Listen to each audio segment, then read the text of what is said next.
Good. Doing good. Listen, the girls are in the room. Let's get to it. Girls are in the room. What's going on, baby? Let's talk fibroid. Let's talk all things fibroids. Listen, you guys, this is a scene with her back in 2020. Yes. And this video between so many women, Toya, start the journey, they don't complete it, or they get afraid. So this conversation, we thought you'd be the perfect person to be able to share your story. Thank you for sharing your story first. Because it's not an easy one to share. No. Go through a lot with those things. Ups and downs. Yes. And so I want to make sure that everybody that is watching, that they know that we do have this 3-part series. The first 2 parts, well, the first part that they can run over to our YouTube channel to watch. Yes, we have it on our YouTube channel. Or you can go directly to our website that they can be able to see this. The first episode has already been released. And we want to just jump right in. I want to jump right in and just talk about your journey. And let's just take them back to 2013. Okay. Let's go back to when you were first diagnosed with fibroids. Let's talk a little bit about that. Let's tell them when you were diagnosed and what you were feeling during that time. So back in, what was that, 2013? It was something like that, 2013, I think. And when they first told me that I had fibroid, like they was like, you have fibroid tumors. That's how they said it. I'm like, what? Like, what's that? And I used to have really, really, really heavy menstrual cycles. And I would be tired all the time. Like, it was just messing with my day-to-day or whatever. I'm like, what's going on? Like, I got to get these removed. So I went to see a doctor that specialized in it, and she recommended that I get a myomectomy. So I was trying to put it off at first because when she explained to me the procedure of a myomectomy, I'm like, oh, wow, that's like having a baby. Yes. But I'm like, okay, I don't like the way I'm feeling. So sign me up. And I ended up doing it. I was down for a couple of weeks because I got cut and they removed them. They ended up taking like 10 out. They were between the sizes of like gumballs to golf balls. It was just watching them there. And I'm like, okay, well, I'm over, I'm done with this now. Like, I should be good, back to normal or whatever. It took me a minute to recover. And little do I know, a couple of years later, them buddies was back and more was back, okay? I went from 10 to 22, 21. I was like, what is going on?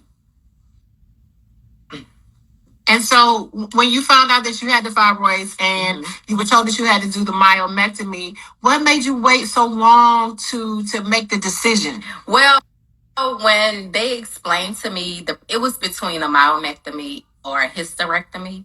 And to me, I wanted to have another kid. At the time, I'm like, I only have one kid. Like, hysterectomy is not it for me. Like, why is that even an option for me? Like, at the time I'm 30-something, I'm like, okay, I'm going to just go the myomectomy route. But when it was explaining to me, like, the whole process of it, I was like, I got to find the time, to sit down and really do this or whatever, because it seemed like a lot at the time. But I did it because, you got to make sure you're good, take care of yourself. So I ended up doing it, having a whole procedure or whatever and going through that, only for them to come back. Who want to keep getting cut on? Absolutely. And I think that what people don't realize is that usually after 5 years, statistics say actually it's 3.6 years, that fibroids can sometimes come back. And yours came back after myomectomy. It came back. Not only did they come back, it's like they tripled the amount that I had. I'm like, why do I have 20-something fibroids? Wait a minute. So you started with 2. I started in the very beginning. They said I had 2. Okay.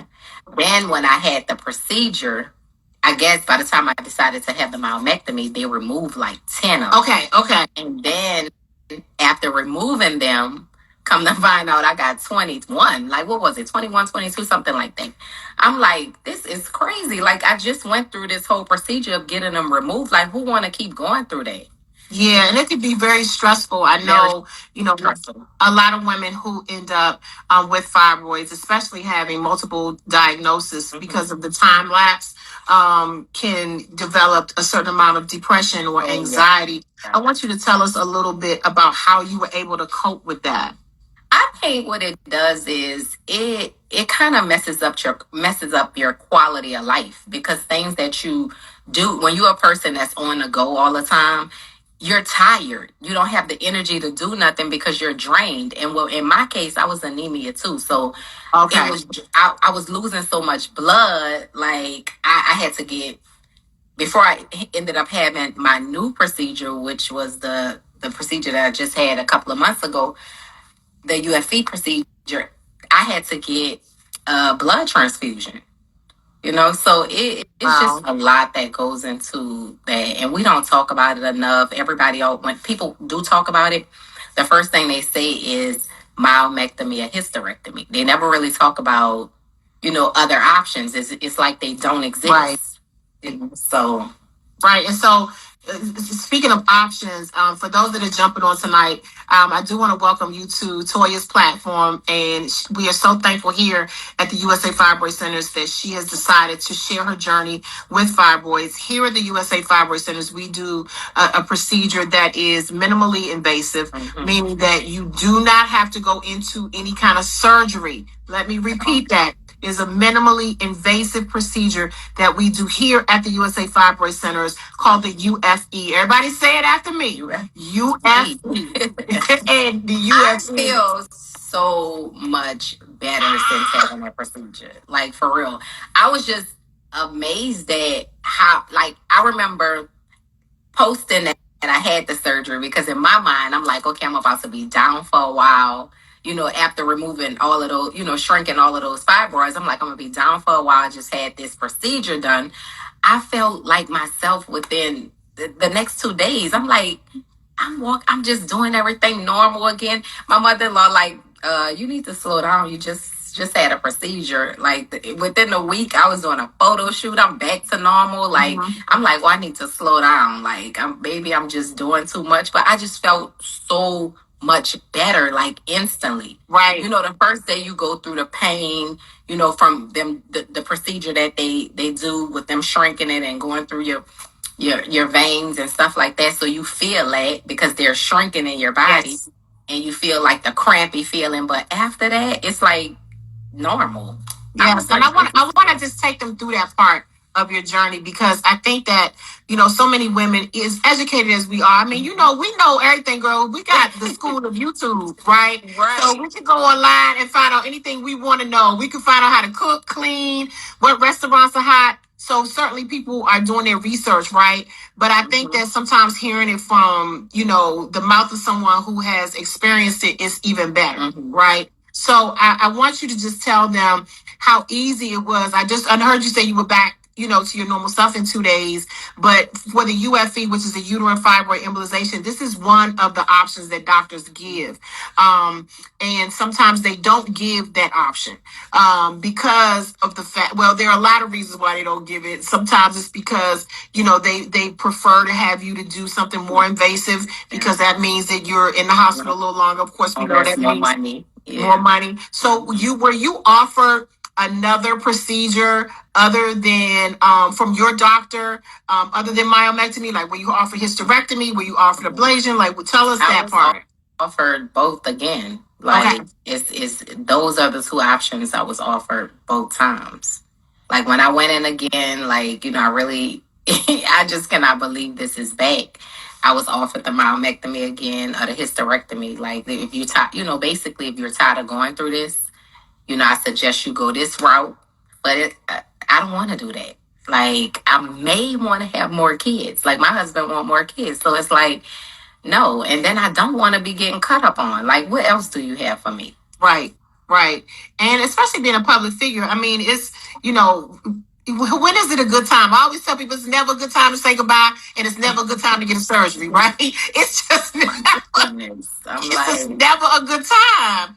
Nobody has that kind of time. So you guys heard it from her first, who are not, aware of the surgeries. You know, the hysterectomy can have you down for several weeks. You know, the myomectomy can have you down several weeks. But as you heard Toya say, the UFE, because it's non-surgical and non-invasive, they take the fibroids and they remove them through the veins, you all. This is a vein surgery.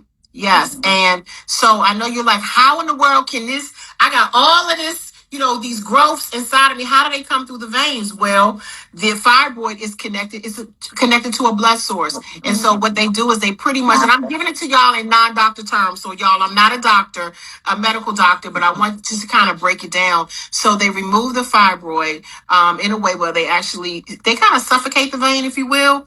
And you can feel, you know, it pass through. And then tell them, Toya, it's done. Yeah, it's done. It's a really like quick process too. Like I went in, I ended up going in. They did their little prep thing. They hooked the stuff up to my veins, taped my arm up. Next thing you know, like within, I think the surgery was less than an hour, and then I was out.